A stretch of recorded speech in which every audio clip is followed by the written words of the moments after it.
السلام علیکم ورحمۃ اللہ وبرکاتہ۔ کیسے ہیں سب؟ ٹھیک ٹھاک۔ آج ہم سورہ بقرہ کے 12ویں رکوع کا ترجمہ اور تشریح پڑھیں گے۔ اللہ تعالیٰ قرآن میں فرماتے ہیں وَلَقَدْ يَسَّرْنَا الْقُرْآنَ لِلذِّكْرِ فَهَلْ مِن مُدَّكِرٍ، اور ہم نے قرآن کو نصیحت کے لیے آسان کر دیا تو کیا کوئی ہے جو نصیحت پکڑے۔ نحمدہ ونصلی علی رسولہ الکریم، اما بعد، اعوذ باللہ من الشیطان الرجیم، بسم اللہ الرحمن الرحیم، رب اشرح لی صدری ویسر لی امری واحلل عقدۃ من لسانی یفقہوا قولی۔ تو آج ہم 12ویں رکوع کا ترجمہ بھی پڑھیں گے، پھر اس کے بعد اس کی تشریح پڑھیں گے۔ اللہ تعالیٰ 12ویں رکوع میں فرماتے ہیں اے پیغمبر، کہہ دو کہ اگر کوئی شخص جبرائیل کا دشمن ہے تو ہوا کرے، انہوں نے تو یہ کلام اللہ کی اجازت سے تمہارے دل پر اتارا ہے، جو اپنے سے پہلے کی کتابوں کی تصدیق کر رہا ہے، اور ایمان والوں کے لیے مجسم ہدایت اور خوشخبری ہے۔ اگر کوئی شخص اللہ کا، اس کے فرشتوں اور رسولوں کا اور جبرائیل اور میکائیل کا دشمن ہے تو وہ سن رکھے، اللہ کافروں کا دشمن ہے، اور بے شک ہم نے آپ پر ایسی آیاتیں اتاری ہیں جو حق کو اشکار کرنے والی ہیں، اور ان کا انکار وہی لوگ کرتے ہیں جو نافرمان ہیں۔ یہ آخر کیا معاملہ ہے کہ ان لوگوں نے جب کوئی عہد کیا، ان کے ایک گروہ نے اسے ہمیشہ توڑ پھینکا، بلکہ ان میں سے اکثر لوگ ایمان لاتے ہی نہیں، اور جب ان کے پاس اللہ کی طرف سے ایک رسول آئے جو اس تورات کی تصدیق کر رہے تھے جو ان کے پاس ہے، تو اہل کتاب میں سے ایک گروہ نے اللہ کی کتاب تورات و انجیل کو اس طرح پس پوش ڈال دیا گویا وہ کچھ جانتے ہی نہ تھے کہ اس میں نبی آخر الزماں صلی اللہ علیہ وسلم کے بارے میں کیا ہدایات دی گئی تھی۔ اور یہ بنی اسرائیل ان منتروں کے پیچھے لگ گئے جو سلیمان علیہ السلام کی سلطنت کے زمانے میں شیاطین پڑھا کرتے تھے، اور سلیمان علیہ السلام نے کوئی کفر نہیں کیا تھا، البتہ شیاطین لوگوں کو جادو کی تعلیم دے کر کفر کا ارتکاب کرتے تھے۔ نیز یہ بنی اسرائیل اس چیز کے پیچھے لگ گئے جو شہر بابل میں ہاروت اور ماروت نامی دو فرشتوں پر نازل کی گئی تھی۔ یہ وہ فرشتے کسی کو اس وقت تک کوئی تعلیم نہیں دیتے تھے جب تک اس سے یہ نہ کہہ دیں کہ ہم محض آزمائش کے لیے بھیجے گئے ہیں، لہٰذا تم جادو کے پیچھے لگ کر کفر اختیار نہ کرنا۔ پھر بھی یہ لوگ ان سے وہ چیزیں سیکھتے تھے جس کے ذریعے مرد اور اس کی بیوی میں جدائی پیدا کر دے۔ ویسے یہ واضح رہے کہ اس کے ذریعے کسی کو اللہ کی مشیت کے بغیر کوئی نقصان نہیں پہنچا سکتے تھے، مگر وہ ایسی باتیں سیکھتے تھے جو ان کے لیے نقصان دہ تھی اور فائدہ مند نہ تھی، اور وہ یہ بھی خوب جانتے تھے کہ جو شخص ان چیزوں کا خریدار بنے گا آخرت میں اس کا کوئی حصہ نہیں ہوگا، اور حقیقت یہ ہے کہ وہ چیز بہت بری تھی جس کے بدلے انہوں نے اپنی جانیں بیچ ڈالی۔ کاش کہ ان کو اس بات کا حقیقی علم ہوتا، اور اس کے برعکس اگر وہ ایمان اور تقوی اختیار کرتے تو اللہ کے پاس سے ملنے والا ثواب یقیناً کہیں زیادہ بہتر ہوتا۔ کاش کہ ان کو اس بات کا حقیقی علم ہوتا۔ ایمان والوں، رسول اللہ صلی اللہ علیہ وسلم سے مخاطب ہو کر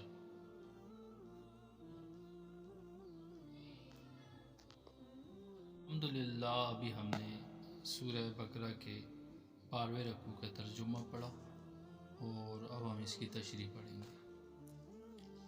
بعض یہودیوں نے آن صلی اللہ علیہ وسلم سے کہا تھا کہ آپ کے پاس جبرائیل علیہ السلام وحی لاتے ہیں، وہ چونکہ ہمارے لیے بڑے سخت احکام لایا کرتے تھے اس لیے ہم انہیں اپنا دشمن سمجھتے ہیں۔ اگر کوئی اور فرشتہ وحی لا رہا ہوتا تو ہم کچھ غور کر سکتے تھے۔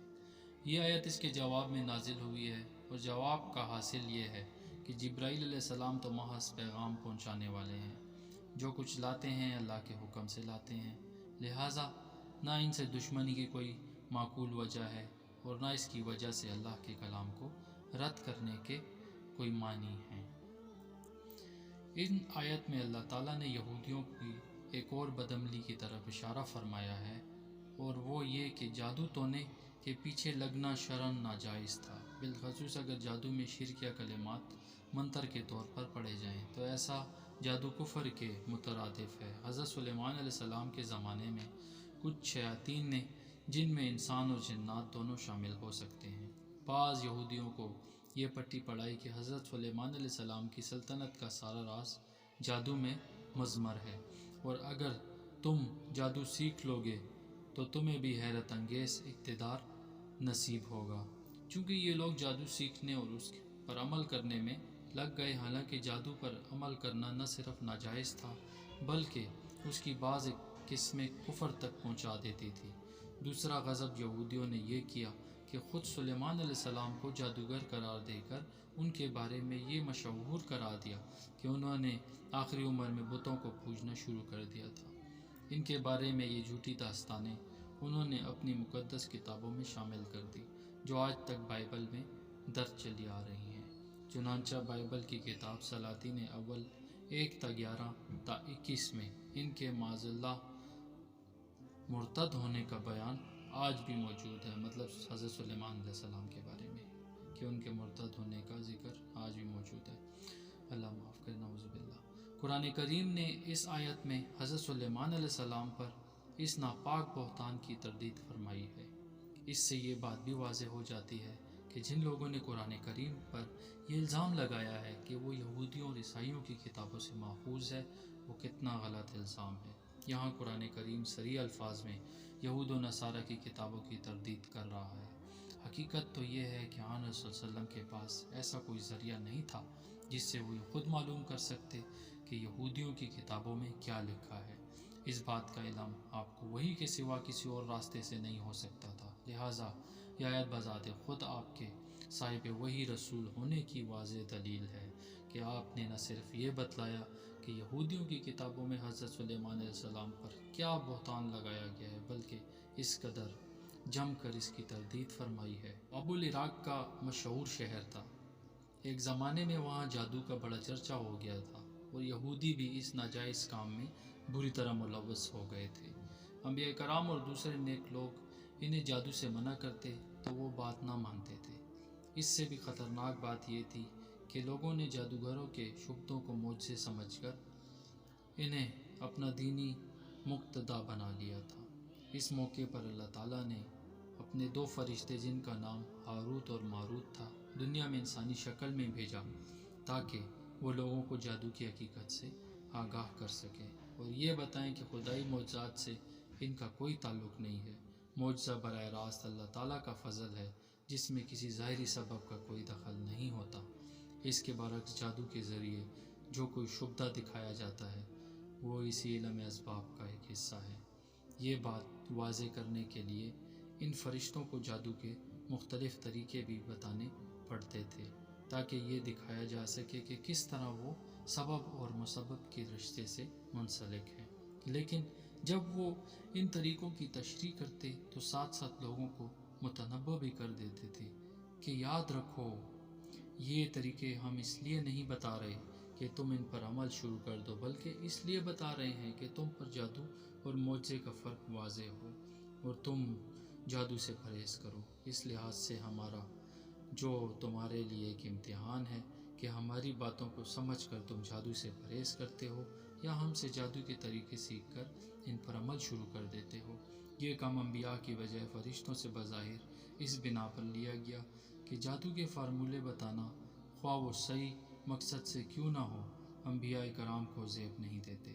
اس کے برعکس فرشتے چونکہ غیر مکلف ہوتے ہیں اس لیے ان سے بہت سی تکوینی کام لیے جا سکتے ہیں۔ بہرحال نافرمان لوگوں نے ان فرشتوں کی طرف سے کہی ہوئی باتوں کو تو نظر انداز کر دیا اور ان کے بتائے ہوئے فارمولوں کو جادو کرنے میں استعمال کیا، اور وہ بھی ایسے گھناؤنے مقاصد کے لیے جو ویسے بھی حرام تھے، مثلا میاں بیوی میں پھوٹ ڈال کر نوبت طلاق تک پہنچا دینا۔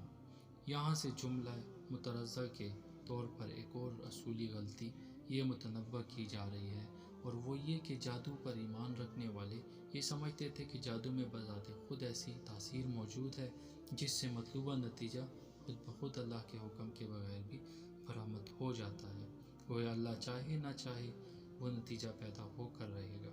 یہ عقیدہ بذات خود کفر تھا۔ اس لیے یہ واضح کر دیا گیا کہ دنیا کے دوسرے اسباب کی طرح جادو بھی محض ایک سبب ہے، اور دنیا میں کوئی سبب بھی اپنا مسبب یا نتیجہ اس وقت تک ظاہر نہیں کر سکتا جب تک اللہ کی مشیت اس کے ساتھ متعلق نہ ہو۔ کائنات کی کسی چیز میں بذات خود نہ کسی کو نفع پہنچانے کی طاقت ہے نہ نقصان پہنچانے کی، لہٰذا اگر کوئی ظالم کسی پر ظلم کرنا چاہتا ہے تو وہ اللہ کی قدرت اور مشیت کے بغیر کچھ نہیں کر سکتا۔ البتہ چونکہ یہ دنیا ایک امتحان کی جگہ ہے، اس لیے یہاں اللہ کی سنت یہ ہے کہ جو کوئی شخص اللہ کی نافرمانی کرتے ہوئے کوئی گناہ کرنا چاہتا ہے یا کسی پر ظلم کرنا چاہتا ہے تو اگر اللہ تعالیٰ تکوینی مصلحت کے مطابق سمجھتے ہیں تو اپنی مشیت سے وہ کام کرا دیتے ہیں۔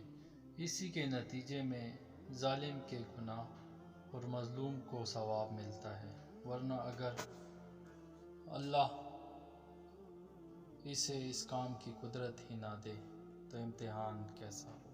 لہٰذا جتنے گناہ کے کام دنیا میں ہوتے ہیں وہ اللہ تعالیٰ ہی کی قدرت اور مشیت سے ہوتے ہیں، اگرچہ اس کی رضامندی ان کو حاصل نہیں ہوتی، اور اللہ تعالیٰ کی مشیت اور اس کی رضامندی میں فرق یہی ہے کہ مشیت اچھے برے ہر کام سے متعلق ہو سکتی ہے، مگر رضامندی صرف جائز اور ثواب کے کاموں سے مخصوص ہے۔ اس آیت کے شروع میں یہ کہا گیا ہے کہ وہ یہ حقیقت جانتے ہیں کہ جو مشرکانہ جادو کا خریدار ہوگا اس کا آخرت میں کوئی حصہ نہیں، لیکن آیت کے آخری حصے میں فرمایا ہے کہ کاش وہ علم رکھتے، جس کا مطلب یہ ہے کہ انہیں اس حقیقت کا علم نہیں ہے۔ بظاہر دونوں باتیں متضاد لگتی ہیں، لیکن در حقیقت اس انداز بیان سے یہ عظیم سبق دیا گیا ہے کہ نرا علم جس پر عمل نہ ہو حقیقت میں علم کہلانے کا مستحق نہیں، بلکہ وہ کالعدم ہے۔ لہٰذا اگر وہ یہ بات جانتے تو ہیں مگر ان کا عمل اس کے برخلاف ہے تو وہ علم کسی کام کا نہیں۔ کاش کہ وہ حقیقی علم رکھتے تو اس پر ان کا عمل بھی ہوتا۔ شکر الحمدللہ، آج ہم نے سورہ بقرہ کا 12ویں رکوع کا ترجمہ اور تشریح پڑھی۔ اللہ تعالیٰ ہمیں ہماری اس کوشش میں کامیاب فرمائے، اور رمضان کا مبارک مہینہ ہے، اللہ ہمیں قرآن کو زیادہ سے زیادہ پڑھنے اور سننے کی توفیق عطا فرمائے۔